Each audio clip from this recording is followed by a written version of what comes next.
Hello，各位大家好。咁今日係2025年11月2號。咁今日嘅賽馬貼士提供呢，我哋就揀咗呢一隻超勝無敵嘅。咁今日呢個第10場賽事，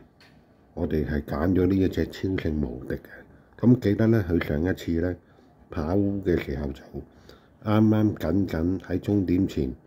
追上嚟，就輸咗俾隻爆笑，好短距離。我覺得呢一隻超勝無敵今次個機會應該係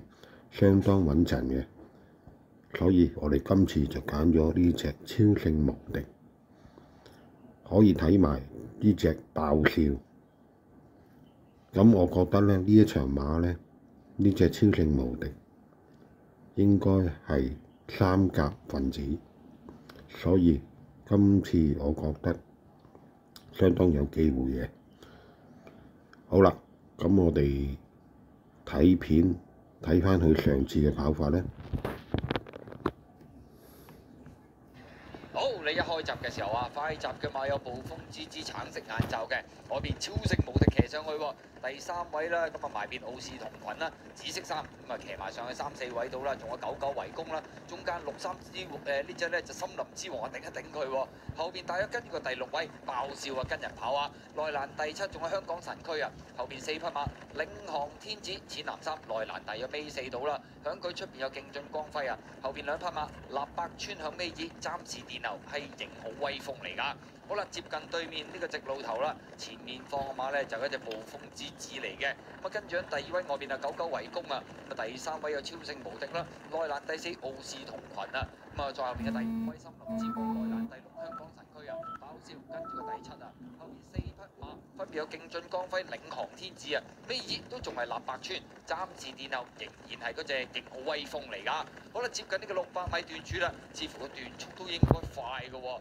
放咗出嚟跑係暴風之子啊，99圍攻啊跟住佢，第3位嘅話埋邊啊奧士同群啦，外邊呢咁啊仲有超勝無敵啊，第5位香港神區挨出去咯喎，拱埋隻森林之王出去，等入邊啊爆笑，等入邊啊領航天子，掟到最出啊係立百川嚟嘅，最後200零米啦，後出嘅馬埋邊呢暴風之子就鬥緊99圍攻嘅時候呢，咁啊見到超勝無敵上咗嚟啊，涉入邊追有爆笑，後多層嘅馬仲有領航天子啊，最後100零米超勝無敵外邊接支爆笑，埋邊已經上咗嚟，接近終點，爆笑捧走香港交易所杯啊！跑第2名嘅馬外邊超勝無敵，第3名埋邊領航天子，第4名香港神區啊！結果今場賽事爆笑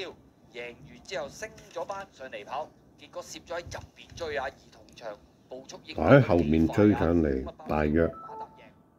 好近啊，半個馬位。領航天子都攝入去追一段跑第3、第4名都唔夠，半個馬位都唔夠。4升3一樣得啊！呢隻爆笑捧埋杯添啦，得條頸位多啲，啱啱算第3啊，第大熱門啊，領航天子啊。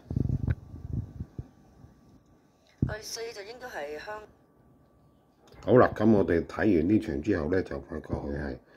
喺後邊啱啱呢場1650米，今次又係跑呢個路程1650米。佢喺後邊個加速係非常之鋭利嘅，咁但係咧奈何咧呢隻爆笑已經擺咗喺前，咁就啱啱喺終點前幾十米追上嚟就輸咗少少。我覺得佢今次應該有3甲嘅機會，可能或者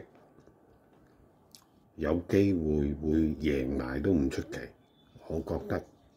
好啦，咁所以我哋揀咗呢一隻超勝無敵，咁希望大家鍾意。今日嘅貼士提供到呢度，拜拜。